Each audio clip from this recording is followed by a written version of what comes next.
What is going on? Welcome to TFW Live, the best kept secret in fantasy football, where we keep that week one feeling going all season long. I'm Austin Sear, and I'm joined here by my best friends, Johnny Game Time Hicks and Big Travie. Whisper Nation, what's going on? Got a lot of you coming up in the chat. Want to say hello here to Scotty Smitow, excuse me, and everybody else in the chat, as well as going to be joining later. But we've got a mock draft to get to, boys. This time it is going to be a 12-team Superflex redraft. We've been doing a lot of Dynasty, but it is feeling a little redrafty for us. So we're going to get that popping here in just a moment with Travis on the clock first. So I guess let's do that. But Johnny, Travis, how you guys doing, man? Good to see you. Yeah, I mean, I'm doing fantastic, man. I couldn't be more excited to kind of get lost in this mock draft today. And as Austin said, we're popping our redraft, or I should say redraft cherry here for the offseason. We're getting into that May situation, but it is a super flex. So we'll see how that kind of changes it up, right, Johnny? Yeah, man. We got to start doing some ADP checkups. You know what I mean? But it should check up a lot, or it should shake up a lot of stuff. You know, they just had a data dump. Sleeper did of some of the ADP movement via their mock drafts that's come out on Thursday's show. Was planning to jump into a little bit of that information that's come on through. Hey, you won't. I just said I would. All right, dude. You don't have to be so aggressive about it. Yes, I do. I mean, you're the one just screaming at him saying you won't. Well, speaking of won't or will, Albert M1218 at the 1.5 spot just told us in the chat of the draft that he is a new subscriber. Oh, let's go. So just want to give a fire emoji and a big thumbs up to our guy Albert M, who is a new subscriber. And if you're new to the channel and you're just seeing us, we're trying to get to one subscriber per show, just one. Maybe more. One new subscriber. Yeah. So hit us with that subscribe button if you're new to the channel. We would appreciate it. Appreciate it there. But man, really glad to have him coming in. Oh, I got to make my pick right here. I'm on the 6th spot of the clock. Oh shit! Where the fuck is it? Dude, you're gonna run out of time. Oh no! Oh, what do you mean? Oh, Let's see who I. What? Well, Johnny could set your player, dude. You tell who do you want? No, I can't see the players there. It's going to be gone on this one. So we'll be playing here with Justin Jefferson as my number one pick. That's actually who I would have wanted to go with anyways. So yay for me coming in here. And I was looking at you said Albert M 12218. Yeah. New subscriber. Hell yes. Welcome. I missed my pick because I was busy searching for that GIF. And let me tell you what, guys, it was worth it. Hold on. You're trying to blame missing that pick, even though we told you like 3 times you were on the clock? It's 30 seconds. I mean, how does it be to be on the clock if I don't have the right tab open, dude? It doesn't really matter. Wow. Am I blaming it? I'm just telling you what happened. Amateur. I mean, pretty much most things. Yeah. All right, Mr. Professional. Who are you thinking, though, in this 111 spot? Illuminate all of us with your grand wisdom and execution. Who are you taking here, Johnny, at the 111? Or who are you hoping that Nemo Trees here doesn't swoop from you one spot ahead? I'll tell you as soon as Nemo Trees drafts. I want to know now, Johnny. No, because Nemo Trees is probably got 5 seconds. Nemo Tree your pick right now, dude, and snipe him from me. Nemo Trees. He said time's up. Jacob Bley. Well, see, and there you go. I was gonna go Austin. I was gonna go Austin Eckler, but why not? Let's go good old Cooper Kupp. Oh, look! I am like shocked that we had Cooper Kupp last 11 spaces in a PPR redraft format. That to me seems sinful. Like, I know that I had taken Justin Jefferson. I said that I wanted him. I lied. I wanted Cooper Kupp. That's who I would have rather had in a PPR setup. And I don't know what world in just a year in a redraft league you'd want to take Justin Jefferson over Cooper Kupp. Yeah, I mean, I guess you'd make the age You know, Who the cares? age question, but we're not there right now playing in redraft. Does that matter? Yeah. Well, probably not. And I guess you'd say that I'm just trying to play a devil's advocate here. I'm with you on Cooper Kupp over. Get demony here, man. Let's go. But I'm thinking like maybe you could make the case that he was so hyper efficient, and that may not happen again this year. Maybe the addition of Allen Robinson, although I don't think so. But you could try to paint the case.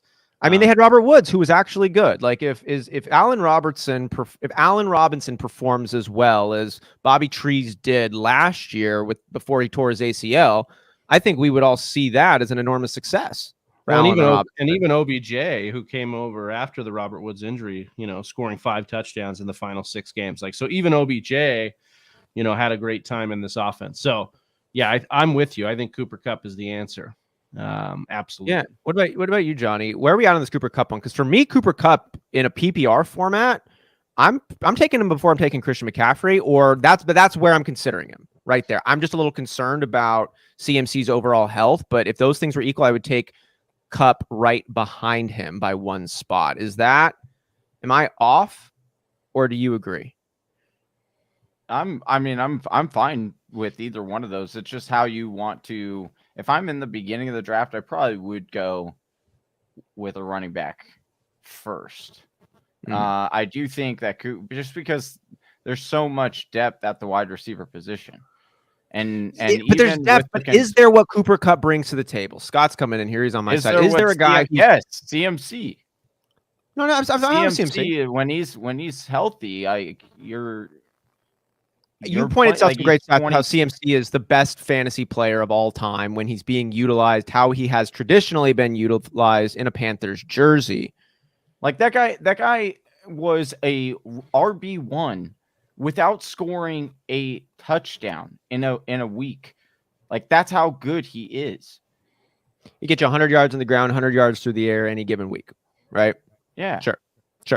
Yeah, no, I'm with you on there on the CMC love. I don't know if there's anybody out there, whether you're a novice, intermediary, professional, who's got anything negative to say about CMC other than the health concerns. That's really the only thing. And he's not injured right now. And as Travis has said, everybody's injury prone. Like, we're carbon-based life forms, and football is a violent sport. So that could absolutely happen. We're feeling good about CMC right now. I mean, hell, all the running backs that are off the board at this very moment, there are only 2 right now that have not missed time out of that whole group in their career. Now, that is Jonathan Taylor and Najee Harris, and they've not been in the league that long. So you almost seem to be backing up the point I was making earlier of taking Cooper Kupp earlier on, because the running back position is so violent, and we have a lot of running backs who have gotten hurt lately. I'm not looking at a data table right now, but anecdotally speaking, wide receivers seem to have a cleaner bill of health throughout the course of the season. It seems like they miss less games than running backs do. If you're spending first round capital on a player, would it not make sense to spend that on a guy who has a lower chance of getting hurt, but a similar chance of getting similar points?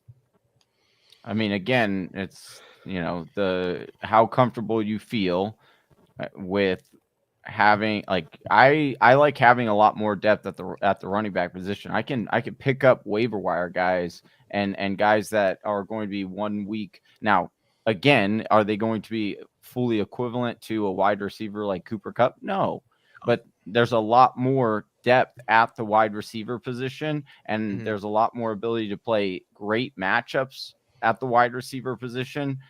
That's the route that I generally like to play. I would rather have some kind of anchor wide receiver. Now, again, when you get to, Cooper Kupp is at pick 11, like, yeah, I'm going to take the value there, and then I'll figure it out later on in my draft. Full disclosure on this, I am pressing a little bit on this because I am considering moving a little bit away from my traditional fantasy football strategy and blossoming into what I believe has earned some additional consideration. It's a more pass happy league. There are fewer and fewer bell cow backs. As you pointed out, most of those backs end up getting hurt throughout the course of the year. And while there are a ton of wide receivers, a guy who's in the NFL with a WR next to his name, yeah, there's a lot of those guys, but how many of them are main veins for their teams, how many of them are set up again to be in a position to prosper north of 200 fantasy points overall. And that number is a lot lower than the overall amount of wide receivers. And so I'm just trying to wrap my head around a guy like, one of these halfbacks who's a good halfback, but the overall output of the halfback is coming down, it seems, year in and year out. Does that promote the wide receiver, or is that just a little bit of a lowering there of the running back, but the wide receivers are kind of staying put? Well, I think you hit on a bunch of stuff here that we talked a little bit with Dave Kluge last week, and I just think that the dead zone is going to change. Our opinion of these running backs, like you said, the pure runners, some of that stuff. And the dead zone being like rounds 3 through 5 running backs, traditionally speaking. Right. Like, technically, you'd maybe want to avoid this and pick your wide receivers there, but we've actually seen a shift in the wide receivers as well. Yeah, we got Jefferson and we got Chase in there, but Devontae Adams and Tyreek Hill have major question marks this year. Major hits to their their value in redraft, in my opinion. Now, I don't think it can get better from last year, and maybe it doesn't get worse, but I would bet that in both those situations, it's going to get worse. Logically speaking, at the same level is probably the best. Coming down a little bit is probably more likely going into a new team, new quarterback, where you were the dude. And what we pointed out last week was like, hey, now we've got all these guys over 26 that normally we'd stick our nose up at, and we'd say, oh, I don't really want to draft him, but we've got guys like Leonard Fournette, Ezekiel Elliott, who just got those two that just got taken, Derrick Henry, Dalvin Cook, Austin Eckler, some of these guys that are going, and you're like, well, I don't necessarily think they're the typical dead zone running back that I'd be looking at here to fall off. And so it's going to be interesting where ADP settles in, what we do with the new look wide receivers. Inevitably, people, I think we see about 4 to 6 new wide receiver ones. I think that's the stat each and every year. So from the year over, so we're going to see new guys projected up. And some of those guys you look at, like CeeDee Lamb is one that's obviously a popular one. T Higgins is one we talked about last week. These guys that could really project into the wide receiver one. So I think it's, there's a lot of meat on the bone here. It's the first round may be a little bit trickier than normal if you're not playing in a super flex. That's why I like the idea of getting, the surefire running back or going with the quarterback in that first round, because like there's just so much tumultuousness. I don't know if that's a word, but tumultuity. Yeah. I think there's a bunch of tumultuosity that's there, and I just think that that's something to be mindful of as we go into our draft. I mean, look at this, like James Conner in this super flex going at 410. Well, like it's an ADP correction. Good. It should be, and I don't even think it's right. It's been going in like the 9th and 10th for the last month. That is an original. I don't know about that, but yeah, I mean, he's definitely he belongs even probably further up than this. If you're looking at just like the climate of what he's able to do in a redraft league only, the upside that I'm going to throw out a couple of names, actually make it a few. I'm going to throw out 3 names right here that I think you're going to hear some industry professionals say these guys were really efficient last year. You shouldn't expect to see similar outputs from what we saw last year. And I'm going to actually counter that and say, I think you can expect to see similar, if not even better outputs than their surprising performances last year. And that let me guess. Austin, Travi, and Johnny Game Time and the Fantasy Whisperers. That's who you're talking about. That would also qualify on this one. I mean, how does it not? Like, you just labeled everything. It fits us to a T. I don't know. I don't know. Think about it. I think he's trying. It's like, I'm trying to, but no, I was going to go with James Conner as number 1. I think James Conner can be even better than he was last year with the Arizona Cardinals now that Chase Edmonds has departed. And I'm talking about a guy who finished as the number 5 overall running back in whatever your format is. He's 27 years old, 233 pounds of solid ass weight, not just solid weight, solid ass weight. James Conner's coming in, and I think you could see him utilized even more. Another name we already mentioned here, that's Cooper Kupp for me. I think Cooper Kupp has a chance to do even better than he did last year, because it's another year of familiarity with him and his quarterback, Matt Stafford. It's another season of brunches they get to enjoy and get even closer with. I'm not concerned at all about his age, not one sliver. And I'm not concerned about defenses being more privy to what Cooper Kupp is about. They started off Stafford and Kupp rolling last year. if any defensive coordinator was paying attention after week 2, they saw what this is about. They tried to stop him. They couldn't. It went all the way to the Super Bowl. And I don't know why that would all of a sudden pick up. And they did. And like, I like me some Allen Robinson, but again, I don't like him more than I like Bobby Trees last season. So to me, the competition in the wide receiver room is similar for Cooper Kupp as it was last year. He has no declining physicals, but his rapport with Matt Stafford is 1 year deeper. So for me, those 3 names. Oh, and then the last one I was going to throw out is our boy Dave Kluge's, Leonard Fournette. I think Leonard Fournette is in a prime position to be as high as a top 5 running back this year. He is a strong runner. He always has been coming out of college. His issue, as is with so many, is health. And he's now playing with less competition in the Tampa Bay backfield. Yeah, we might get Rashad White coming in there, who's looking like a rookie worth his salt, but it's still a rookie. We'll see how much of a call Bruce Arians has on that roster, but he notoriously doesn't like rookies. And he's still Arians is like the president of basketball operations, and he's the one who promoted Todd Bowles. So he's still got some influence over there. Anyways, Leonard Fournette was able to catch the ball out of the backfield. He earned some more trust with Tom Brady. And he's going to be Tom Brady's starting halfback coming in. So those 3 guys, I think that they have a chance to perform even better in 2022 compared to how they surprisingly finished in 2021. Those 3 guys, again, being James Conner, Leonard Fournette, and Cooper Kupp.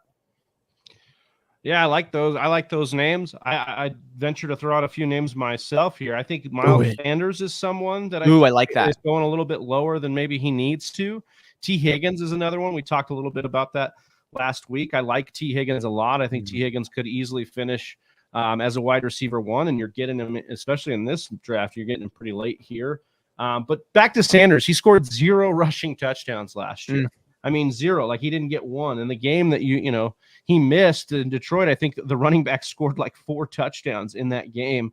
And so not just that, but then you look at their actual schedule for this year, and it starts really soft. I mean, they're already in a really weak division with the Cowboys, the Reds, or the Commanders, and the Giants. So, and their schedule to open starts off really weak. I think they get Detroit and Jacksonville at the beginning of their schedule in that first month. So I really think that the way they've set this up, Miles Sanders is getting slept on a little bit. People are burned by touchdowns, but we know those swing back, quite a bit year to year. They're very volatile stat. And Sanders, I really like the whole backfield. Like, if you can't get Sanders, I don't mind scooping up Gainwell. Keep an eye on undrafted Kennedy Brooks as well. I think there's some guys that are in that, Boston Scott will probably get utilized a little bit. We saw him last. Another one too. Like, I just think that running back room is one to keep an eye on. Yeah, sure. And I wanted to just highlight that the Eagles' second half of the season did get more running backs involved. We saw Jordan Howard enter the chat. We saw Miles Sanders remain active, and Boston Scott again. He was getting work done. Kenneth Gainwell was kind of the odd man out, but then they would sneak him in here and there too.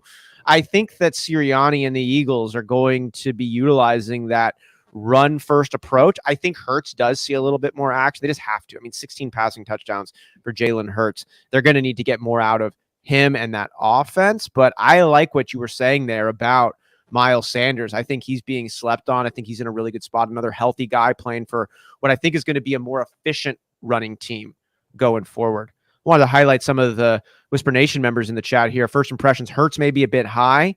Jamar Chase and Akers a little low. Yaz is saying about ADP. I presume. I or this draft probably. I did go a little bit high on Hurts here, but I just knew he was not going to reach me in the third, so that's why I went with Hurts there. Talk to me a little on Hurts on this one. You've been really close to the Eagles offense, Johnny, and Jalen Hurts. I mean, you've been a big fan of his coming out of college. You and I would talk a lot about what he brought to the table and finished as a quarterback 1 in his first year as a starter.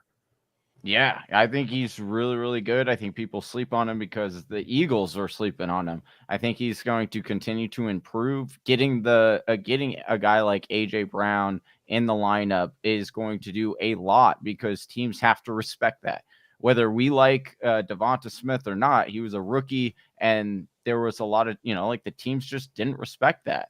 And so now having a big-bodied wide receiver like that who is a yak monster, I'm looking forward to seeing how that chemistry rolls out. But I just think, some people might point to the fact he did have 10 rushing touchdowns and say, hey, that could regress. And so that's a lot of value that now he has to make up. And possibly, I do think that it could come down maybe 1 or 2. But listen, Josh, we talk about it and kind of joke about it all the time, but Josh Allen continues to put up monster rushing touchdowns year after year. Why? Because it's an ability. It makes a mismatch for the defense. It causes the defense to think about one more person in that backfield than normal. And so when you have that ability, especially a bigger quarterback than like Hurts, it's a game changer. And so, yeah, I do think Sanders will definitely get way more. I think people are sleeping on him a little bit. I think he'll get more touchdowns, but I still think Hurts is safe as far as the touchdown upside from a rushing ability. Yeah, I think that Hurts is in a good spot, even if there are long-term question marks surrounding Jalen Hurts and his starting role with the Eagles. We know Gardner Minshew's not taking over for Jalen Hurts. They didn't go out and pick up a quarterback in the draft or in the offseason. And I think they're all guns a-blazing for Jalen Hurts coming into 2022. That's great for your fantasy team. We'll see if it's good for your Eagles fanhood. I think it is.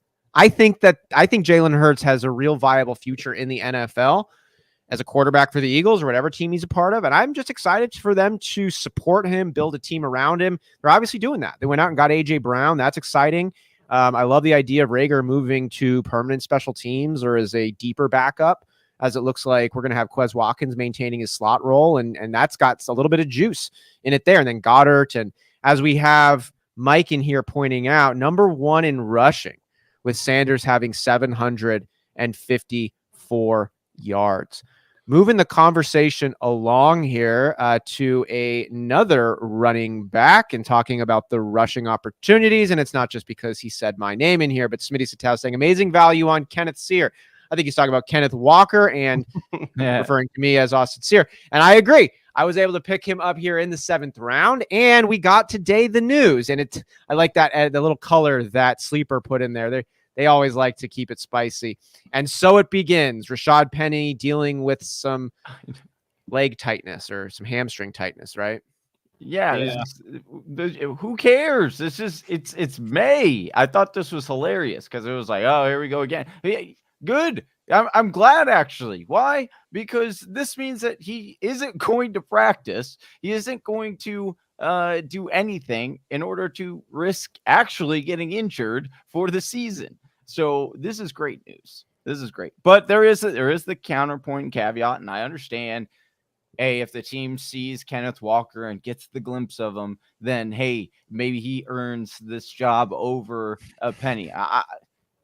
Listen, we know Pete Carroll. And when you are his guy, you're his guy. It doesn't matter. Everybody's his guy, though. Hey, but here's the problem. Yeah, but there's a level of priority, a chain of commands, as you'll say. So and Penny's link in the chain is further along than Kenneth Walker. Yeah, absolutely. He's a number 1 on that list. You think so? Now, absolutely. Rashad Penny, we've said it before, and you're going to hear me say it again. Rashad Penny spent about a third of the season last year as the number 1 overall halfback. The last 6 weeks of the NFL season, none other than Rashad Penny was the number 1 halfback. Well, guys, please, 3.5 years as a bottom 250 running back. But we can't ignore that period either, Johnny. Well, I know that this is a long time ago, and all the Kenneth Walker dynasty bros are out there for my head right now. But a long time ago, before the draft, before Seattle drafted Kenneth Walker, when they probably shouldn't have because they have a million other fucking holes. But before they did that, right, they paid Rashad Penny about top 15 running back numbers, like money as far as this offseason. Yeah, 1-year deal, but still top 15 in the market. Right. He showed us, as Austin said, he was a top 5 back, the number 1 fantasy player down the stretch for the last 6 weeks. Right. So he did that. So, yes, there's a hamstring. That's, unfortunate for Rashad Penny, but probably good for our Rashad Penny stock and redraft. We probably like this because the value is going to be there now. Ooh. I think if you had to make me get behind a crystal ball and forecast this year, it'll be Penny's backfield for as long as he's healthy in this backfield, and it'll eventually probably be Walker's over time. I think he'll be fine for a dynasty ad. I don't really love it, but in redraft this year, I love Penny for what we have going on and the value that he's there. Top 15 money again, but also about 90% of that guaranteed. So I think there's enough. Travi, what is this seed that is germinating in your heart of this Kenneth Walker? I know you're making a take on Kenneth Walker about how you're not really feeling him. Buy the dip. He's just saying buy the dip. Do you on Penny? Yeah, on Penny. Yeah. So he's saying not fantasy. I just do your own research. I think the biggest thing that Walker has going for him is he's a pure rusher. That's fine. And honestly, it probably benefited him to go to Seattle because they don't throw their backs enough anyway. So like it won't really matter. Carson never got a ton of targets and he still put up big numbers in this offense. Obviously, Russell Wilson means a lot to this. I just think that Seattle is not a good landing spot. It's one of the worst in the league. I think his profile was great from a pure rusher, but had big question marks as a receiver. So that's my problem with Kenneth Walker. And then this, if we think that, oh no, they spent the draft capital, tell me the last time Seattle gave a shit about draft capital. They don't. Okay, Chris Carson was a 7th-round pick. We've talked about this on this show a bunch about how they just cycle through running backs every single year, whoever's good. So miss me with the draft capital on Kenneth Walker. It doesn't matter. It does not matter. I don't care about the draft capital. I just think he's actually a good running back. Yeah, and if he is good, he'll play. That's what we know out of Pete Carroll. Like if he's good, he'll go out there and play. I thought he was a fine, runner. I have questions about his profile coming out because he did not catch the ball, and we can argue about like if they should be able to catch the ball or not. But we've seen over time that we get less hits out of college if they cannot catch the football coming out, if they didn't have a lot of production catching the ball coming out. And you can point to Jonathan Taylor and I'll tell you you're pointing to the exception and not the rule, but there's examples we can point to. Todd Gurley picked up pass catching. Leonard Fournette's gotten better at it. Like come on, you're catching the ball 15 yards down the back. Like the top 1% of running. Well, real talk, how many halfbacks can't catch a ball 15 yards? Ronald Jones, who was another one who had a great rushing profile coming out of college and then busted as a receiver in the NFL. So much they had to go get dusted Giovanni Bernard and sign him because that's how bad he was at catching. Ronald Jones couldn't make it work, and Ronald Jones, we've got some question marks, and he's on a new team now because of it. I don't know. I think you should. I think you can develop that skill. Not everybody can develop the skill, but I'm just not concerned right away from someone not coming into the pros as a halfback and not having like a ton of work as a pass catching back. I think you can learn it if you had to. But here's the real deal. Who gives two shits if he gives a not? Shit? No, seriously. We just talked about how Penny was the number 1 running back down the stretch last year. Do we not? Well, guess what? He only eclipsed more than 2 receptions that whole entire time, 1 game in which he had 3 targets, but he only caught 2 of them. So he never actually had more than 2 receptions out of the backfield. And guess what? It didn't fucking matter because he was still the RB1. So it's the system. It's the system that you want. Good point. It's a good point. I do want to get to some of these other good points from Whisper Nation coming in. Mike Herrick saying any injury hurts Penny. Well, that's what an injury does. It hurts me. Scott says trying to figure out why CMC these days. Right. Trying to figure out why CMC is just fine at 3 overall and Michael Thomas is in 7th round Siberia. Oh, I can tell you why. Why? I mean, well, we've talked about how much CMC scores when he's on the field and the fact that they don't have anybody behind him. Oh, Donta Foreman. Fine. Yeah. Okay. Like, cool. But what has New Orleans done? They traded the farm for a wide receiver in the 1st round. They also brought in Jarvis Landry. So I'm worried about Michael Thomas. They've also said that they don't have a timeline for Michael Thomas. The guy's been off for 2 years. How do they not know? Ben Simmons? What's up, dude? So for me, I'm worried. And he probably belongs even lower than that now. Like I thought he was a good value coming in if all those things were removed. Just given the fact that we don't know what he's going to be like with Jameis Winston. Now, Johnny's made great points about he should match up well, but Johnny's kind of changed his tune too about Michael Thomas. Like he was in on Michael Thomas, but given what New Orleans has done and what they've said, I think Johnny, you'd probably say that you're a little concerned now too about Michael Thomas. Well, yeah, I wasn't concerned at all, even with the moves. I understood, but I became nervous when I saw that come out and say, "Oh, there's still no timetable. We're not sure where he's at." I'm like, I'm with Travis. Like, what the hell? Like, it's been a year and a half. Like, what else? What other rest do you need? Like, at some point, like, you're over rested. Like, you have too much rest. So it's like when I saw that, that's now he's been out, but he's also not been out. Right. And I think that's a difference. Like, we've seen CMC come in and just blow us away. He wins you your matchup and then he goes out and you're super sad and you're just hoping he gets healthy. And they also haven't stretched him. Like, they haven't really overdone when he's had his hamstring issues coming up. So you're still hoping that when CMC hops on the field, he's going to be back to what he is. Michael Thomas, we haven't seen it. It's been some time. Like, I'm forgetting what he was about, and then factor in all of the hate, right, wrong, or not, that he was getting, slant boy and these other comments coming out. Like, he wasn't solidified as an elite receiver as was. He was solidified as an exciting receiver. You can't have a year finish like Michael Thomas did a few years back as the #1 overall wideout and not be a freaking exciting ass player.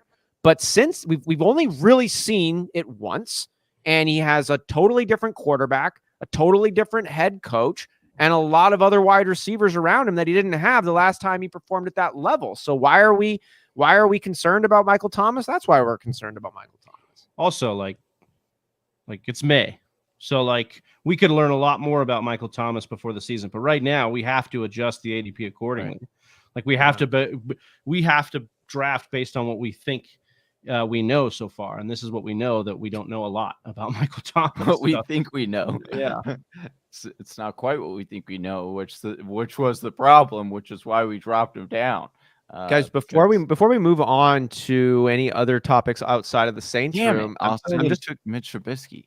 I'm looking at the quarterbacks here right now, and Drew Brees is on this page. Yeah. He might come back. He might come back. He got surgery on the old shoulder.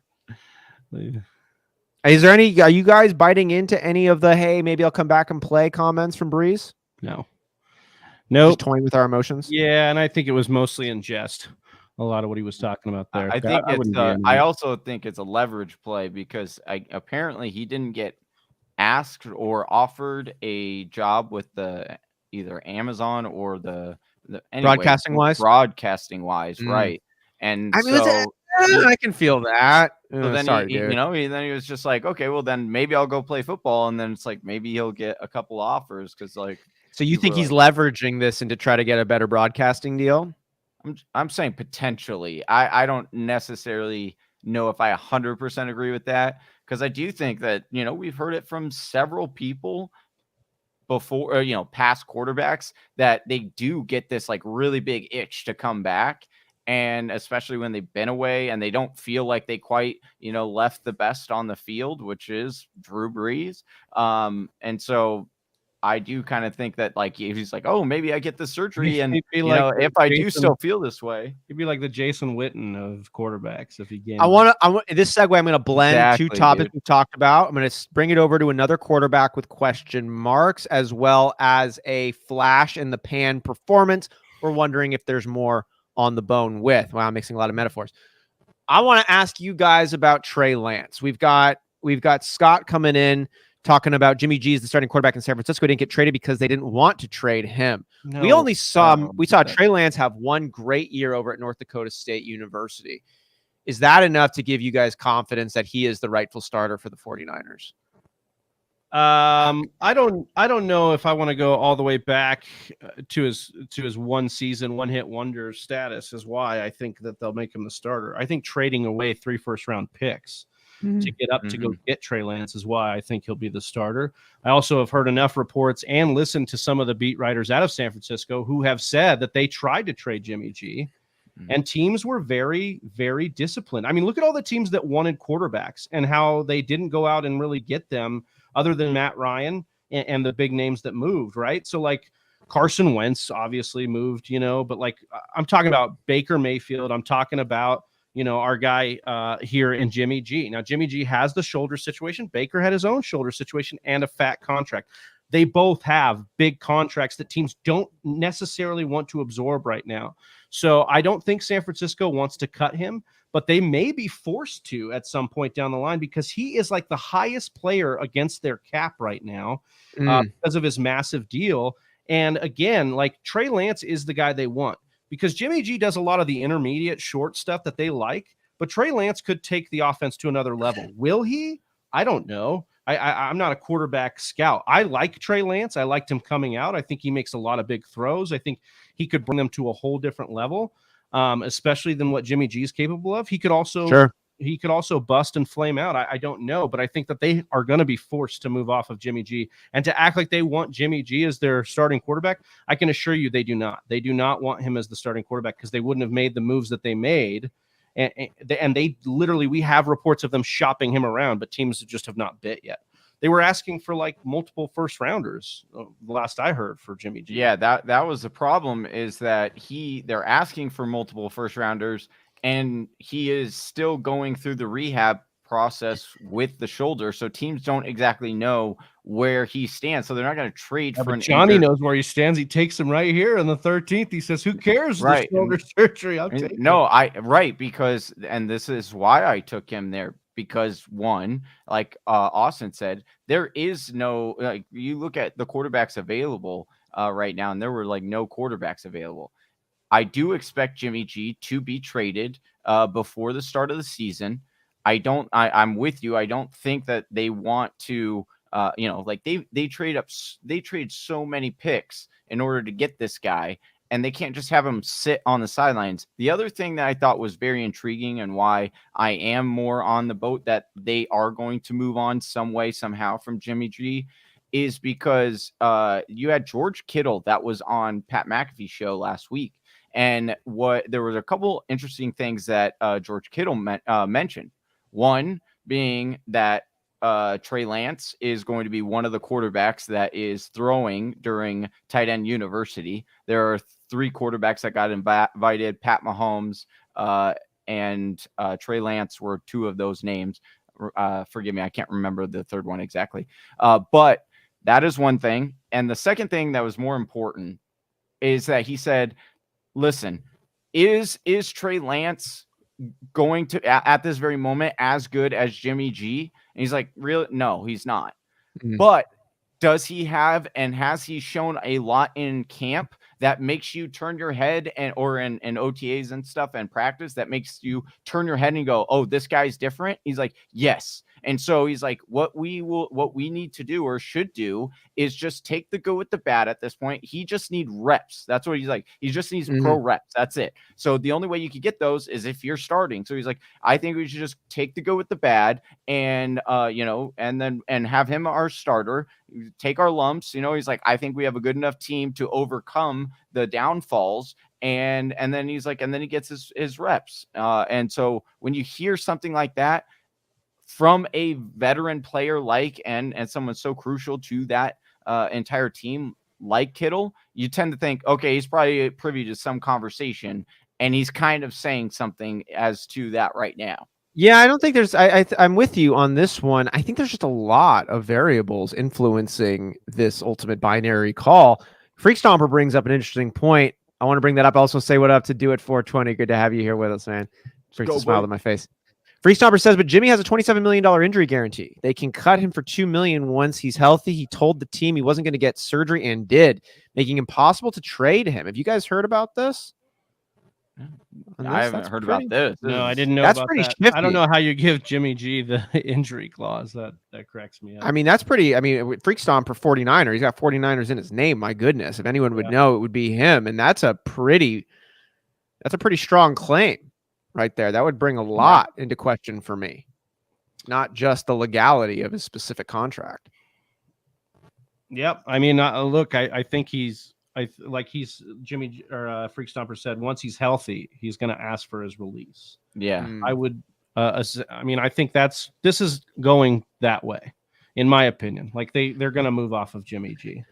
They have Kittle out there doing promo work for Trey Lance. Trey Lance has improved enough to, They wanted a redshirt Trey Lance, and they got the redshirt year out of him. Now, yeah, did they take him to an NFC championship? Yes. Did he also throw picks that caused them games countless times? Yes, that's what Jimmy G does. He's in for at least one mistake. Was he hurt? Yes. Give me that. That's fine. I'm telling you, I think that they believe that their best chance to hit the next level for years and years and years is to put Trey Lance into this offense. And, we'll see. Yeah, we will see. And we're going to see what the rest of this draft looks like here in just 2 picks when Johnny makes his. And then we got the Cat's Pajamas rolling in with Mr. Irrelevant, as they say. Last pick of this 12-team Superflex mock draft. But Whisper Nation, we're not going anywhere. We're going to be getting into some draft grades, but more excitingly, or equally excitingly, is the best ball tournament, right, boys? We're going to be doing a 6-team best ball draft over on Underdog. If you haven't downloaded the platform, do yourself a favor and download Underdog Fantasy. Use the promo code TFW. Once you do, you'll get up to $100 in matched funds. You put in $50, you get $50 more. You put $100 in, you get another $100. You can use that every Monday when you do a best ball tournament with us, the Fantasy Whisperers, and we're about to jump into that in just a few moments. The draft is done. Noah Fant is off the board. We are now going to get this draft room set up while we also start breaking down some of these teams. Isn't that right, boys? Johnny, is it me or you launching the best ball room? Oh, I can get it right. I'll make it right now. Travis is going to launch the best ball room. Your account get cleared? Yeah, bro. Oh, let's go. All right. You had Travis, to put in the good word, huh? Pay somebody off, dude. they were investigating his RICO injury, case. And I had an cleared injury out. clause like You had an injury clause. injury clause like Jimmy G? Yeah. Okay. Yeah, coming in here. I'm glad you were able Calvin, to get that in. Calvin wants to reiterate CMC was an auto pick. Would have taken Herbert at 3 in Superflex. Well, Calvin, it doesn't matter what you would have done. It's what you actually did. Mike Herrick was coming in. Are we doing Scott a was having some comments. Yeah. Yeah. Okay. Sorry, didn't mean to. So Travis going to get our best ballroom set up. There's going to be 3 spots available to join us in our best ball draft. Once the room fills up, we're going to have to jump over because it doesn't give us a chance to set a time. So as soon as that last person joins, we're going to have to move over to our best ball draft. But until then, Johnny, we got a lot of squads here that we can start breaking down and doing some draft grades for. We do. You want to start on the backside there with the Cat's Pajamas, who drafted 1 spot after you in the 12? All right. Got Cat's Pajamas here. 12 spot, back end of the draft, right next to me. Luckily, he didn't snipe too many of my picks this week, so that's pretty good. Or this episode this year. But started off, went back-to-back quarterbacks with Lamar Jackson, Kyler Murray, 2 rushing quarterbacks. Pretty good there. And then also grabbed our guy, Mac Jones, all the way down. Please don't say our guy. Okay, fine. I fucking can't stand Mac Jones, dude. Mac Jones, all the way down in the 9th round. I don't like offended you to even think he'd be a part of my guys. Okay, well, he's gonna be part of your guys after next year once you guys get more. He will be a mistake. If he is good, it'll just be a mistake of mine. Oh wow, unreal! So you're never gonna whatever. It's besides. He's never coming to the living room. He those are his 3 quarterbacks. Taking wide receiver in the 3rd, you got Mike Evans. Hey, the links in the private chat.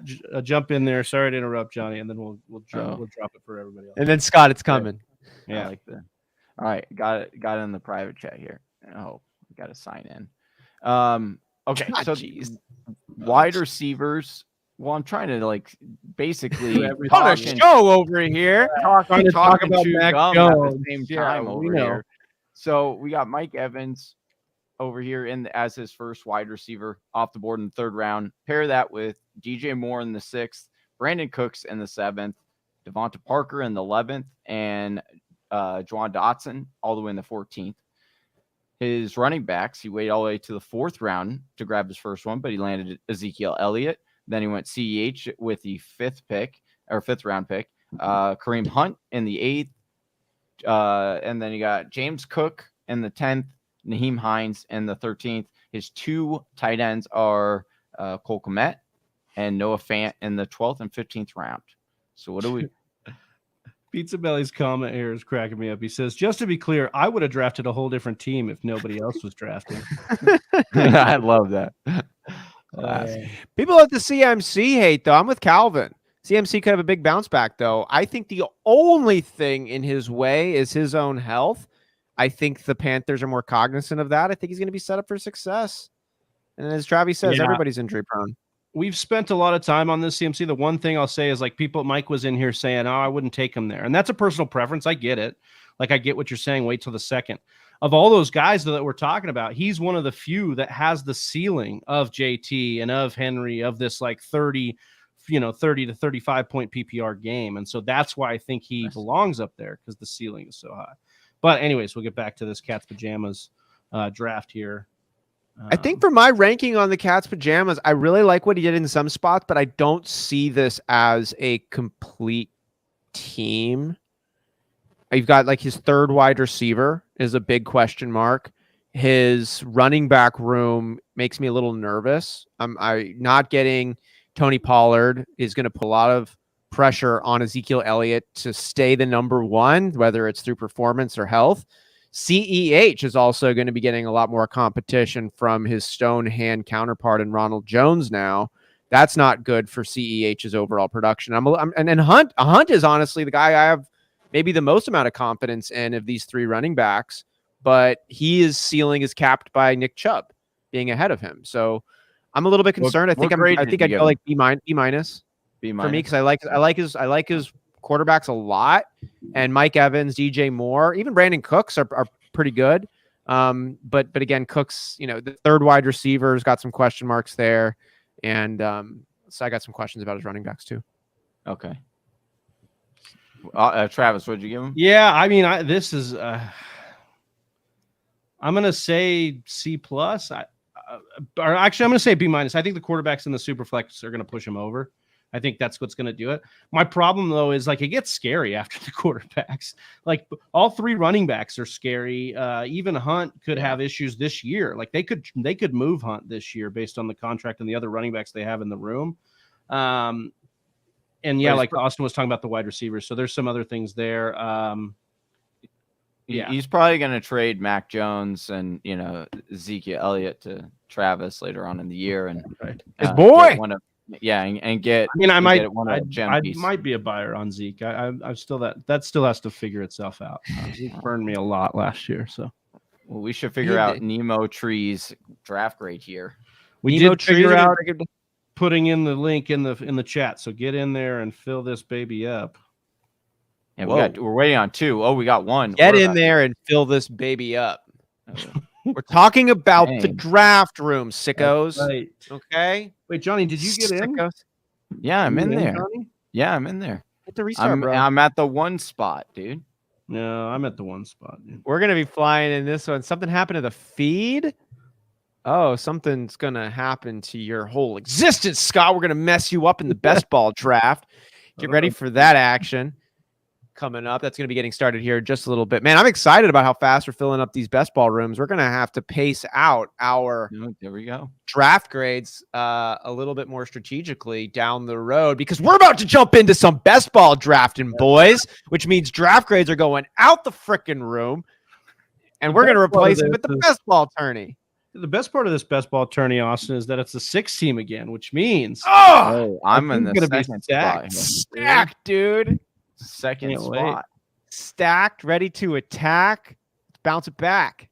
Ooh. Let's go. Ooh. Scott got in. So Scott's in. Thank God. Scott's in. Fuck yeah. Oh, I love Do It 420 here. 12 watching, 9 likes. Give our boys some love. Oh, we love trying to get love. At least one more sub. We're trying to get one subscriber today, Whisper Nation. Can you help us out? If you're already subbed, you can't. You can only help us with a like, which helps the algorithm spread it far and wide, which might get us that one sub. That's going to give us all we need just to keep it coming back. So that's an honest statement. We love you. We love you just the same. If I'm on the clock. Travis on the clock. Come back. Who are you gonna take, big dog? I'm taking Cooper Kupp. You guys talked me into it. I wanted him. Cooper Kupp, number 1 overall, in the best ball.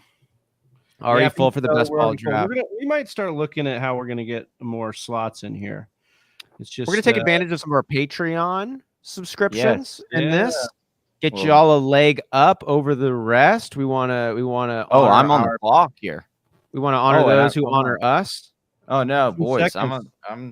I forgot You sucker game. Yeah, dude, that makes me happy. Okay, cool. How could you even do that when you knew it was? You knew it was coming. No, you guys didn't tell me. You guys never. Hold on. First off, what are you gonna say? What kind of excuse you want? Never once. What kind of excuse you using, bro? Did you ever? See, this is when I just mute Johnny's mic. He doesn't even know, dude. Oh yeah, I'm just kidding. No, I do know. Unreal. It says on my screen first off, and the second off, I'm trying to set up our screen here so it looks aesthetically pleasing. And nor did I get a single one of you guys be like, "Hey, game time, you're on the clock." By the way, I figured you knew. You got the number 2. There's only 6 of us in here. I figured you knew you had to be ready. I get it, dude. You guys know that I'm gonna have an absolute stacked team, and so you're trying. Chances are good, to make it so I don't. And so you're trying to get every advantage you can. I get it. It's not going to work though. It's not going to work. You can't. But I will tell you, slow it down. You can only hope to contain it. Hey, what I can say is Whisper Nation. If you want to try, join Underdog Best Balls. Get your hat in the rink here, and make sure you use the promo code TFW. Pizza Belly was checking on the best ball. He says, "But I'm saying no worries. Just want to make sure you don't need me. We always need you, Pizza. Oh, we always need you, Pizza Belly. Always. So we do. I mean, we don't need you. We want you. Yes. We choose you. We love you. Join us. Like Ash Ketchum. Like Ash Ketchum chooses Pikachu. Didn't Pikachu choose Ash? And didn't he do everything he could to get away from Pikachu? It works both ways, dude. That's what's called the best friend relationship. ACDC. Both okay. ways. All right. We got an interesting draft here. No other team is as stacked as mine, but you've only had one. Exactly, dude. I have the best player. Oh, look who's on the clock, your boy. Oh, and now I get to add even more juice to this smoothie. Get ready, baby. Oh, I had an idea, but then I didn't. Yeah, it's a terrible idea. I knew the idea you were thinking of, Johnny. It was bad. It was not good. It was bad. You were gonna lose because of it. I love it. Wait, did my other player get taken? Jonathan Taylor, you took him. No, I was looking for. Oh, you did. Okay. Swift. What are you looking for, dude? We don't know, Johnny. I'm looking for all the best players. That's what I'm looking for. And one was already drafted. Okay. Me too. All right, I'm gonna get my boy CD repping my shirt right here, dude. C Lamb, you won't repping for my boy. You took him. We can't. That's what we call the magic of television, right there, Johnny. You're watching this now. Johnny wasn't really wearing that shirt until he drafted CD Lamb, and then he magically put that shirt on. Yeah, he had stickers. Yeah, he had stickers. It's called post-production edits. Travis, we'll do a workshop on it maybe one day in our Patreon. Yeah, I won't be going to that. You know that Philly Chelsea, the one behind the glass, she just hosted a editing workshop for this. Do you know who led the workshop? Yeah, she was DMing me about her. The dude the main editor for Fight Club. Yeah, dude. Like damn. I was super jealous. And the guy who did the remember the Volkswagen Darth Vader commercial? I don't know if I remember that one. The Super Bowl one? You don't remember that one? It's a heartstring. It's a heartstring tugger. How dare you, Travis, not recall the greatest Super Bowl commercial ever? Yeah, you know, memory's a thing. I have good memories sometimes, bad memory others. Should probably quit drinking. My memory stops to block out the pain. Yeah. You just use all your memory on fantasy football stats. That's what it is. There's a lot of room in my hard drive. In a creative writing class, I wrote a paper on how we can remember, like Game of Thrones character names, but we can't remember dates for tests and things like that, and how your brain will actually remember things you care about. Hey, I love that. Yeah, fair point. I love this right here. Will 47, T. Higgins is greater than CD. I do not agree, but it doesn't matter because your boy got both. Wow. Right. I love how much love T. Higgins is getting. I feel like people are as he should. I tried to get him. I tried to get him from said Philly Chelsea a couple weeks ago and was denied. I'm taking CD over T, but I think I think CD over TD. Oh, I'm back on the clock. Travis, I like how Travis didn't even like to say, "Oh, game time, you're on the clock." Oh, do you want me to hold your hand too? You want me to come over? You're right before. You want me to rub your feet for you? You want me to suck on your thumbs? You want me to nuzzle your brow? You want me to wash your underwear? Let me put your hair in a ponytail for you? Huh? If you would be so moisturized. Yeah, yes. Yes, please come do that. Yeah, well, it's not happening. Then why are you advertising, dude? Why are you advertising it for me? Johnny, let me be very clear, dude. I am competing against you directly in this tournament for money. Competing to give me the best team. That's what you're doing. That's the reality. I seriously am so stoked to see the result of all of our best ball tournaments at the end of the year. Whisper Nation, if you are new to Monday mock draft Mondays, we do a best ball tournament like the one we're doing right now, pretty much every single Monday, which means we're going to have like 30 something best ball tournaments by the time the season actually kicks off. We've been doing this since February, I think, and it's going to be fun to see how it all stacks out. Blu-ray over CD, Travis. Yes. Oh, love it. VHS over CD. I'm there too. It just gives it a more authentic feel, right? Yeah, I like when it's really damaged and you see like the strip coming through on the VHS. I like it when I can't make out what they intended, so I have to use my imagination to fill in the gaps. Exactly. Wait, are we talking about when we were kids and there was the blurry channels, or are we talking about something else? We were talking about something else, but okay. Sorry. I like to remember Nickelodeon had the like orange CDs or the orange Rugrats in Paris, of course. Wow. I know, right? You should see it when hey, Johnny, you're on the clock, dude. Yeah, I know. I can't believe AJ is still here. Welcome to my team, AJ Brown. There's a lot of talent over in Philadelphia now. Let's see what comes together. Yeah, a lot of talent to help out AJ Brown and Hurts. Ooh, Mr. Not showing up to OTAs, huh, Travis? Oh yeah, I'm buying the dip. Buy the dip. Give me all Kyler Murray. Oh yeah, dude, definitely buy the dip for sure on that. What I think isn't maybe being talked about enough, like with the DeAndre Hopkins suspension and the way this offense is shifting. Like if Kyler, I would forecast that everything is cleared up with Kyler before the season, or at least most of it, and he plays. Mm-hmm. Yeah. And if he does, I think that we could see his biggest rushing year yet. With Hopkins kind of on the sideline for 6 games, I could see this team.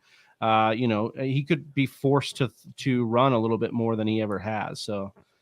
That's something I'm excited about. I want to see him run. I want to see him utilize his legs. He's the fastest guy on the field anytime he's on the field, pretty much. So, I appreciated last year up until like week 7 or whatever it was. He was the number 1 overall efficient quarterback, and he was averaging like less than 40 rushing yards per game. You love to see a guy with those kinds of wheels performing that efficiently just from throwing the football. But I think his lack of running appetite, or wherever that comes from, whether it's game plan designed by Cliff Kingsbury, whether it's Kyler Murray saying, hey, you get more from a throw than you do a run.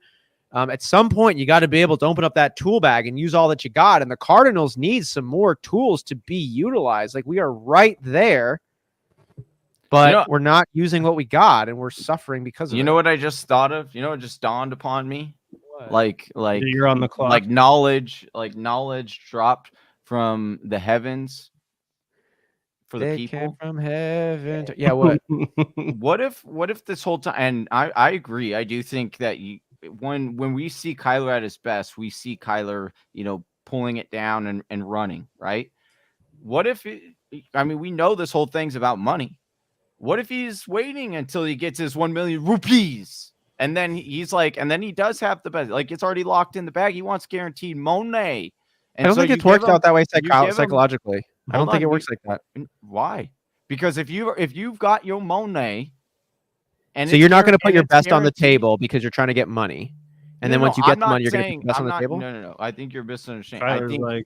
I think that there are times when you don't put yourself in. Like for example, you do business, what they call quote unquote business decisions, and I think shout out Liz Loza. Hey, yeah, or and with the Cam Newton thing, like when he did that, right? He didn't jump on the fumble because he was afraid of getting hurt, and he knew, right, if he gets hurt, he's not getting.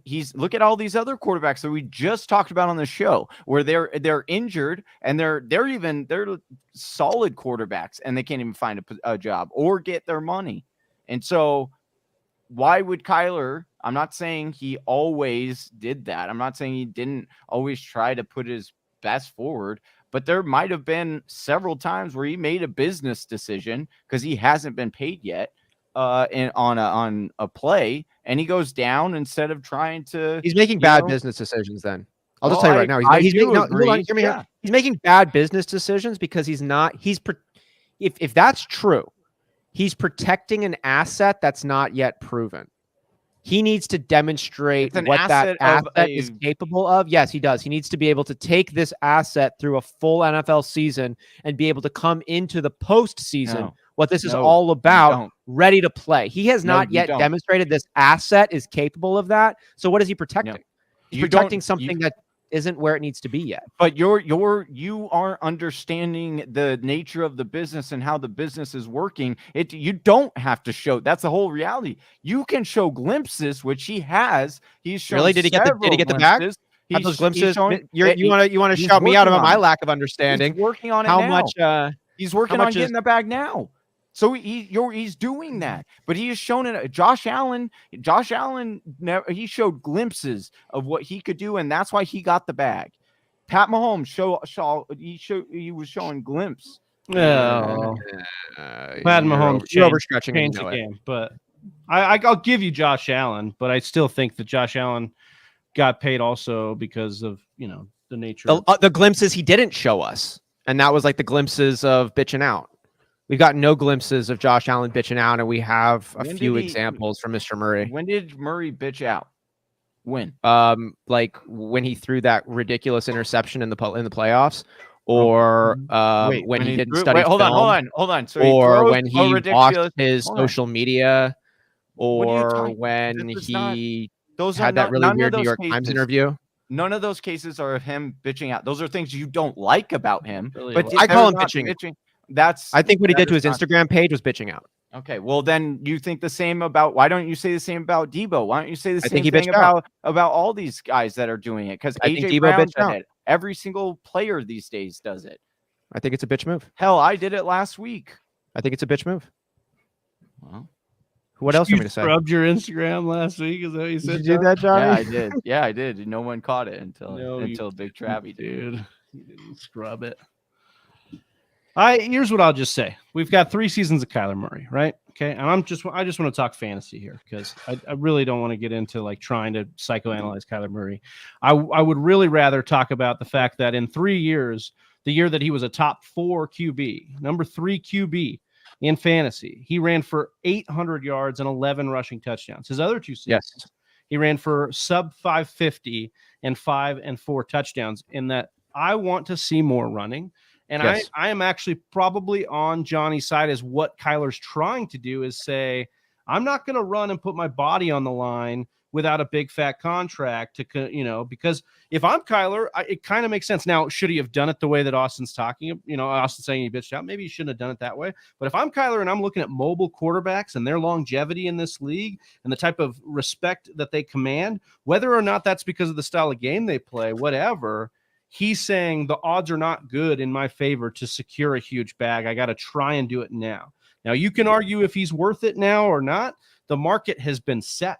It doesn't matter what we think Kyler Murray is worth. He is in the position to demand this kind of money because 1, he's dynamic and mobile, and 2, he is a franchise quarterback 3, you could even say he was drafted number 1 overall. So you have all of these things that are lined up for Kyler Murray to go and secure that bag. Whether or not he's worth it, that's a different debate. I think that if he does get the bag and they get this straight, he could be in for the biggest season of his career in that offense. And I think some of the things that we haven't talked about is, DeAndre Hopkins may be facing a cliff, maybe with the suspension, whatever. Marquise Brown, like they're trying to say our new number 1 is a field stretcher. So we want deep shots and we want to run. I love that. Yeah. And I just think some of the things that are in line for him to hit, and James Conner's fragility is another one. He's not a guy who's finished a lot of seasons healthy. So I think all these things could line up for Kyler to just smash this year. I'd love to see that. And I think a lot of those pieces could, and I hope they do. I hope that Kyler is being that strategic and he's not just afraid. Or somebody in Kyler's camp. Somebody could not even just be Kyler. Like maybe we are giving him too much credit for that, but maybe somebody who's really smart, who's next to him is like, look, dude, the odds of you landing a big deal like this as you play more are not good. I mean, look at what they're saying about Lamar Jackson, who doesn't have an agent, who is putting off his contract negotiations to play more with the coach that he loves, the franchise that he loves, and he's going to do that. I bet you there are people that know how these contracts work that are like, hey, man, let me be your agent because you are leaving money on the table right now, Lamar. Why would you not go get your contract right now? But, I just think that's the nature of this game. And maybe it is. Maybe the market will change because we are seeing more mobile quarterbacks than ever, right? But I think if you're playing the odds game, you got to try and go get that bag now. So this is something really interesting to monitor. We get to kind of plant this flag where 2 quarterbacks who are probably the 2 most mobile quarterbacks, the 2 quickest quarterbacks in the NFL, and Kyler Murray and Lamar Jackson, similar in age. Similar. They both had really good regular seasons. They both haven't done a ton in the postseason. Lamar more than Kyler, but still we're talking about regular season heroes. Lamar, fine. We're approaching these contract negotiations polar opposite ends of the spectrum, it sounds like. We'll see which one ends up getting a better deal. We'll see which one ends up getting more money when it's all said and done. We'll also see how the team responds to these different players. Like, how does Kyler Murray not being at OTAs impact the rest of the team? Yeah, it's an indefinite point. We'll see. Yeah, best ball is on. And my team is just, I know you guys knew this already, but it is stacked. It feels so good to draft on 6 teams. It just does. Like, hey guys, why don't you ever try a 12-teamer? Well, our teams just look too good. Sorry. Yeah, we did do it. We did the 12-teamer once, and it was round 5, and I was like, why am I thinking of drafting Adam Thielen right now? No, shout out to Adam Thielen. Love the guy. Think he's going to have a good year. But in round 5, a little too early for me. Johnny, why didn't you tell me I'm on the clock right now, dude? Because you didn't give me the same courtesy. Yeah, you're right. I didn't. What round are we in? We're in round 14. 14. DeAndre Hopkins. Here. Oh, yeah, that's a great pick. Right? How is he available right now? I didn't even see him. He was way down there, wasn't he? Yeah. I mean, best ball is not bad, right? Because he'll be playing eventually, and he won't be hurt. Yeah, no, he's a great best ball pick, especially here. I mean, anytime after the 10th round, even in a 6-teamer, I think he's worth it. So, Johnny, you're coming up here to the end. Who are you thinking of taking, and why? What is your best ball strategy been recently? I'm going to go to tight ends here. You're on the clock, dude. I know. 7 seconds, bro. Oof. I know I was on the barely got that off. I was. You don't have concern that Mike Gesicki's going to be like the odd man out here. There's just like so many guys. I think he's going to be good for a tight end. He's probably just not going to be that he's not going to be a tier 1 tight end. He could be, but he's not going to be. He's not going to be a Mark Andrews. He's not going to be a Kelsey or a Waller. He'll probably be in like the Hawkinson minus camp. I could see that. I think he's actually probably even lower than that, if I'm honest. Yeah. I hear what everybody wants to talk about too, like, oh, it's Kittle, the Mike McDaniel offense. But if he was as good as Kittle, I feel like, if he was an inline tight end, sure. If he blocked, if he did all the things Kittle does, yeah. But he's basically a wide receiver. Yeah, he does the best parts of what Kittle does, and that is catch the ball and be super athletic. Is Mike Daniel, who is the run game coordinator from the 49ers, going to like it when he doesn't block for his run game? I mean, you can always learn blocking. We always act like players can't. And like Larry Fitzgerald. Hold on. Yes, Larry Fitzgerald became a great blocker at the end of his career. Why? Because he had nothing else to do. No, he had coach. Yeah. Wait, no, he had a coach and Bruce Arians that said, "Hey, funny, you were going to play this role, and this role requires a lot of blocking." Fitz said, "Well, I've never blocked before, coach." And guess what? Right, yeah, Hall of Fame. I don't give a hell. I don't give pedigree. Larry Fitzgerald, #1 wide receiver, was able to learn blocking. Sure. Yes. So what? Okay. Why can't one of the highest graded tight ends ever to come out of college as from an athleticism standpoint? Ask Andy Isabella, man, who also came out with one of the best grades. But Mike Gesicki's good. That's the difference. Mike Gesicki's good. He's all right. Oh my God, unreal. Why? Really? Honestly, because we don't yet know exactly how good Tua is, and we know he's got two good wide receivers who are likely going to demand and should get more action than the tight end does. That's why. Okay, and it's just will Tua be able to support you guys are literally coming. Yeah, but again, the same argument was said about George Kittle and Debo and Ayuk, right? And the answer was no, he couldn't. Only two. Right. And so will there be weeks just like Kittle? There was weeks where Kittle couldn't even be started. There are going to be weeks like that. Yes, 100%. But is at the end of the day, are you saying he's not going to be a top 12 wide receiver or top 12 tight end? Because I believe he will be. He probably will be, but that's not fair. That's what he said. Who cares? You get a tight end 9. Are any of us salivating about the number 9? Yeah, I said top tier, not top tight end. He's an athletic freak. That's not what I'm not. You want a top 3? I mean, hell, Kittle hasn't even returned to top 3. I'm talking about somebody that's above a waiver wire snag. That's what I'm talking about from the tight end position. A guy who's above that, just meh. A guy who's actually an answer for you and just not a problem. That's what I'm talking about. I don't know if Gesicki's going to be a piece for you. I think Gesicki can be that piece. He was last year. He could be too. He was last year. He wasn't last. He didn't get to that. Maybe they were just evaluating him on different levels. Fuck. Where did Gesicki? How many yards did Gesicki finish with? I'm actually really curious on this one now. He was a top 10 tight end last year. Of course he was. He was actually number 12 tight end in standard and number 9 in PPR. So this is PPR. This is PPR. Okay. All right. Underdog. All right. This is half point PPR, but yeah. So half point PPR. So, right around there, the 10, but I'm not stoked about that. And that was last year when it wasn't a system that highlights a tight end like the one he is in currently.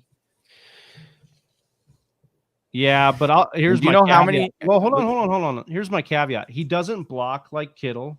Okay, so that's one. We've already talked about that. You think he can learn blocking? That's fine.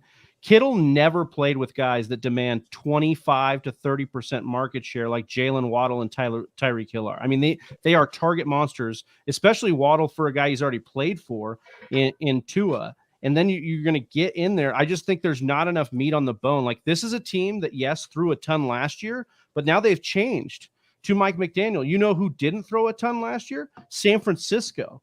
So I just think there's too much volatility in what we're trying to project for Miami for me to be all in on a guy like Gesicki, who's going to have some flaws that potentially keep him off the field in situations like not run blocking well enough for them. Now, can he do it? Sure, but that's a lot to go bank on to go get your guy and be like, well, he's going to learn this new skill this year and still be as good of a tight end as he was last year. And the team's going to throw as much. It's like there's just too much there to like. I like it, though. And I'm not surprised. And I think he's a fun piece to pick up because of all the ceiling that he brings. Mike coming in and saying Gesicki's an athletic freak. Like, yeah, we like that. I mean, what did we said we needed? Johnny, help me remind me of this. We said we needed how many pieces? Like, there was a few boxes that would need to get checked for a tight end to really be in that top level. It was being an athletic freak. Mm-hmm. It was having no competition at your position, and then you had to have basically a quarterback who was borderline obsessed with you. Like, you had to have a guy, you had to be your quarterback's safety blanket and first read. And if those things happened, then you get a real difference maker, you know, and I'm talking on that real special level, that Jimmy Graham from the Saints, Travis Kelce, Mark Andrews type, even on his good days, even with an inconsistent quarterback. I just don't know if he's going to be able to check all three of those boxes, and you do need to have them all checked to be in that I'm an answer for your team type of production level. And I just don't think he's going to have enough of a relationship, a tight enough relationship with Tua. All right. Well, you're fucking wrong, and you're going to see, bro. Well, maybe. I mean, maybe. Your boy did get, for once, the highest score here projected. What was different this time? Your boy took Mike Gesicki. There it is. That's what it is, dude. That's it. That was you, Johnny. Yeah. That's it. So how did we actually, do we get to see which teams here have the highest prediction or the lowest? No, so mine really did have the highest prediction. All right, highest prediction 30, for you? 38-49. And shows who you got on this squad here. Patrick Mahomes, Joe Burrow, Dak, and Trey. Nice upside QBs. JT, Dalvin, David, Josh. Not a lot of depth, but they're all really nice on this. And this is where you loaded up on the wide receivers. Okay, I see what you did here. All ceiling plays. Kept it disciplined. Very good. Zach Ertz, TJ, and your boy Mike. Okay, and who came in with the lowest predictions? The lowest would be unfortunate Big Travie. Let's see, who did he put together? 30. I didn't take Mike Gesicki. Yeah, he did not take Mike. Live and learn, man. Live and learn. Well, he's got studs here. I'm noticing I'm noticing the predictions give you more love if you take less. Oh, it's because he only had one. You only have one tight end. That's problematic. all I need, dude. That's problematic. What happens when they're on a doesn't bye? Even have he's going to get traded before their bye week to a team that doesn't have a bye, that already took their bye. All right. Okay. Yeah. Well, all right. Well, there you have it. Well, there it is. And there we are. I want to give a shout out here to Mike Herrick, Do It 420, Pizza Belly, Will 47, Smitty Satao, Scott, of course. Love to have you here. If I missed anybody else, Freak Stomper, of course, The Chosen Rose. Nice draft. Thank you. Appreciate that. Yeah. And everybody else who joined us earlier on and throughout the show. It has been an honor, as always, to mock it up with you, Whisper Nation, and then getting into some best ball action, as we do every single Monday. If you missed this week, have no fear. Next week, we'll be back doing very similar things. Just make sure that you are subscribed to the channel. And if you like what you've been listening to, go ahead and hit us with a thumbs up right underneath the video there on whatever platform you're watching. Allow us to connect with even more fantasy lovers out there and grow this community where you belong. Keep that week one feeling going all season long. Boys, anything you'd like to share with Whisper Nation before we call it a day? No, just appreciate everybody in the chat, man. You guys give us a reason to come in here and do it every single week. I love the debate is spicing up as we get into this offseason. People really planting flags and getting into their guys. So I'm excited to keep continuing to do that. And we got big guests lined up for the next couple of weeks. Steffi Smalls is going to be here Thursday. So make sure you're subscribed, like Austin said, so you can catch all these great shows.